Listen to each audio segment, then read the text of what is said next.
लेकिन मैं पहले ज़रा ये जो मामलात हैं इसको निपटा लूँ। कल रात को मौलाना फजलुर रहमान साहब ने मरीम नवाज शरीफ साहबा के साथ मुलाकात के बाद एक मीडिया टॉक की, उसमें उन्होंने एक बड़ी इंपॉर्टेंट बात की, ज़रा सुने वो क्या है। हमारी तरफ से फौज के साथ, उसकी क़ियादत के साथ किसी किस्म का कोई झगड़ा और तनाज़ा नहीं है। आपने खुद ही कह दिया कि कल तो आपने उनके एक्सटेंशन के लिए वोट दिया था, जिस पे आप ये साबित कर रहे हैं कि मुस्लिम लीग और उसकी क़ियादत का फौज के साथ कोई तनाज़ा नहीं है, उनके लिए कोई मुश्किल नहीं पैदा कर रहे। तो मौलाना फजलुर रहमान तो साफ कह रहे हैं कि हमारी फौज से कोई लड़ाई नहीं, तो आप क्यों कहते हैं कि ये नवाज शरीफ और ये APC और ये सारी अपोजिशन जो है ये इदारों के खिलाफ जंग कर रही है? मुझे नवाज शरीफ साहब की तकरीर आपने सुनी थी, क्या कहा उन्होंने?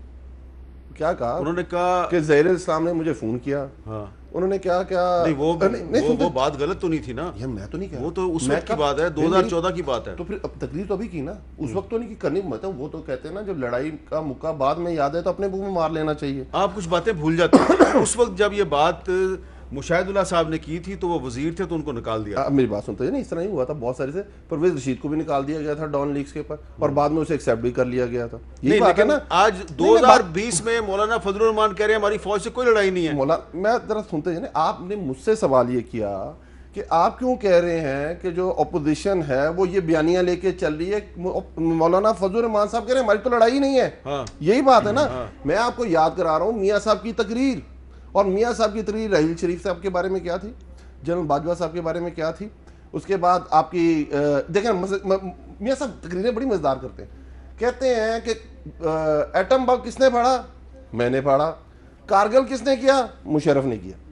जो चीज अच्छी है वो मैंने की, जो बुरी है वो फौज ने की। नहीं तो ट्राई टू अंडरस्टैंड मेरी बात। कारगिल तो नवाज शरीफ ने नहीं किया था, वो तो मुशर्रफ ने धमाका भी नवाज शरीफ ने नहीं किया था, ये आपको भी पता है। धमाका हुआ था। आदमी है सर, खुदा वास्ते हामिद भाई, खुदा वास्ते आपने एक ऑपोजिशन को क्या अपने एक कैंपेन चला रहे हैं।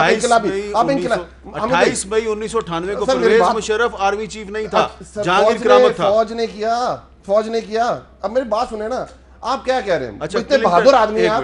सर क्लिंटन किसको फोन करता था? अच्छा सुने सर, नवाज शरीफ को या जहांगीर करामत को? सर क्लिंटन ने ये कहा कि अपनी फौजें वापस ना ली तो अमेरिका मत एंटर होना। उन्होंने कहा मैं वापस जाऊंगा मुझे मार देंगे, ये भी कहा इन्होंने। छोड़े इनकी बातों को, ये ऐसे ही है। मेरी बात सुने, इतने बहादुर हैं, इतने इनकलाबी हैं, तो वापस आए ना। अच्छा नहीं आ सकते, बीमार है बेचारे।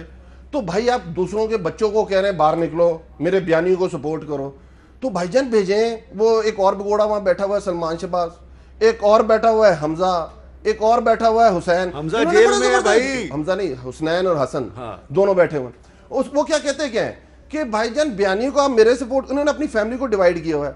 अपनी जो 2 नंबर दौलत है वो हसन और हुसैन के नाम पे, वो उन्होंने इसलिए उनको वापस नहीं ला सकते।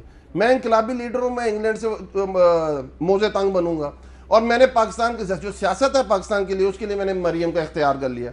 कुर्बानी के लिए मुझे शहबाज शरीफ और जावेद हाशमी चाहिए होते हैं हर दौर में, वो मुझे मिल गए, तो मेरे इनकलाबी कंपेन। अच्छा मुसद्दिक मलिक साहब, ये मुझे बताएं कि जो मौलाना फजलुर रहमान साहब ने कल रात को बात की है, बड़े वाज़ेह अल्फाज में, आपने भी सुन लिए, मैंने भी सुना दिए, कि फौज के साथ हमारी कोई लड़ाई नहीं, मुस्लिम लीग नून की कोई लड़ाई नहीं।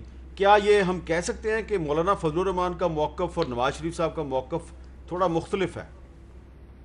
नहीं, बिल्कुल नहीं जी। अच्छा, मैं तो 100% जो मौलाना कह रहे हैं बिल्कुल यही समझता हूँ। नवाज शरीफ साहब ने कहा है, आपके ऊपर पाबंदी है इस वक्त तमाम चैनल्स के ऊपर कि वो नवाज शरीफ साहब की तकारीर नहीं दिखा सकते। पैमरा ने पाबंदी लगाई है, तो आप पैमरा ने पाबंदी लगाई है। जी वही मेरा मकसद है। मगर एक तकरीर तो आप दिखा चुके हैं जिसमें 5 मरतबा उन्होंने फ़ौज को सलूट किया था। अच्छा। उन्होंने तो ये कहा था कि अगर कोई आइन की पासदारी नहीं करता और आइन को तोड़ता है या कानून की पासदारी नहीं करता तो उसको मैं सलूट नहीं करूँगा।